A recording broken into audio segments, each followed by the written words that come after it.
Writing a book can feel like an impossible mountain to climb, especially when you're starting out. I've been there. When I started working on my book, Journey to Khaldor, I had no idea where to start, let alone how to finish. And along the way, I stumbled, learned, and grew. Now here are a few of the things that I wish I had known at the beginning. Just start. You don't need to have a perfect idea or a fully developed story to start writing. It's okay to explore and discover as you go. When I started my book, all I had was an opening scene and an idea for the climax. A girl gets kidnapped and taken away to a faraway city, and her brother has to try to rescue her. The rest of the story was blank space. But I knew that if I wrote that opening scene and I pointed my way towards the ending, I could find my way there. I just needed to start. Don't be perfect. Your story doesn't need to be perfect. It just needs to be written. You can always edit bad writing. You can't edit nothing. I constantly fall into the trap of trying to make things perfect, and I lose sight of the big picture. A good chapter is better than a perfect line. Break it down. Writing a book can feel overwhelming, but it's more manageable when broken into smaller steps. Break down your story into its essential elements and focus on one thing at a time. All you need to do is focus on this moment. Get it right, then move on to the next. Some people like to write by discovery. I don't mind that for the first chapter, just to experiment with tone and character, but once I'm committed to a story, I like to break it down. Tagline, synopsis, character breakdowns, story breakdown. Just bullet points so I can have a 10,000-foot view of everything, just to see how it all works together. Write what you care about. Writing a book is a long, long process. Don't worry about trends or what you think other people might like. Tell the story that excites you. Write about a world you want to escape to and characters you want to spend time with, even when you're not feeling inspired or motivated. There are countless fantasy stories out there about every topic under the sun. If I tried to consider all of that when writing my fantasy story, I'd never write anything. So I don't. Embrace self-doubt.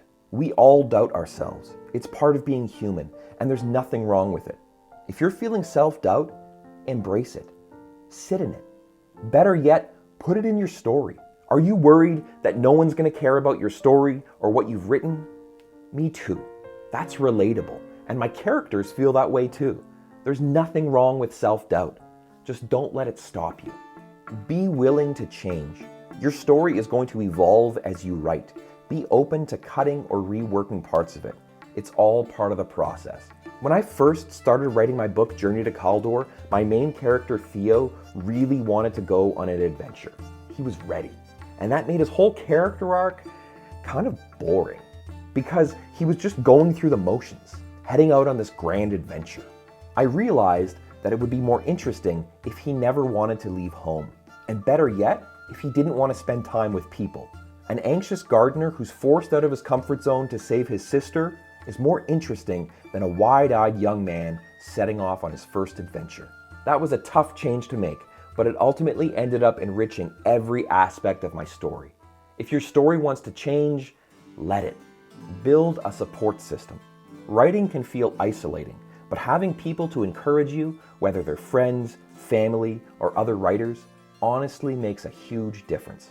I called up my brother Dave constantly while I was writing, just to let him know where I was at in the story, and he listened to me rambling on about the struggles I was going through or the joy I was feeling throughout the writing process. David, thank you so much for the support. Find your why. Why are you writing this book? Is it because you have a story to tell? You want to explore a particular theme? Are there characters that you just have to bring to life? There is no wrong answer. I wanted to read a good story to my daughter, one that I had written, one that had all of the lessons and themes that I hold near and dear to my heart. Knowing my why really helped ground and center my whole story, because I knew that when everything was said and done, I'd get to read my book to my daughter. Putting time. At a certain point, writing a book is just about putting in the time. Writing a breakdown takes time. Writing a half-decent chapter takes time. Rewriting, editing, finishing, and polishing your story just takes time. Having a good routine can help you put in the time without it feeling overwhelming. I like to write first thing in the morning. I put in 20 minutes just to keep the ball moving forward. That way I get something written every day, no matter what. And it adds up. If you have a good routine and you put in the time, you can and will get it done. Finish what you start. Writing your first book is such a long, arduous, and messy process, and you're gonna want to give up. If you have a story that you really care about and you have a why that is compelling to you, then do yourself a favor and see it through to the end. When I finished the first draft of my book, I sent it off to my brother David and my dear friend Tim. And to be able to write in an email, "This is the first draft of my first ever book," was so gratifying. Do yourself a favor and finish what you start. Writing a book is never easy, but it's one of the most rewarding things you can do. It's not about being perfect or following a formula. It's about finding your voice, telling your story, and seeing it through to the end. If you'd like to see how I put these lessons into practice, check out my book, Journey to Khaldor, available late 2025, early 2026. It's a story about adventure, family, and stepping outside of your comfort zone. I'm so excited to share it with you. Thanks for watching, and remember, keep writing, keep dreaming, and most importantly, don't give up. Your story matters. I'll see you next time.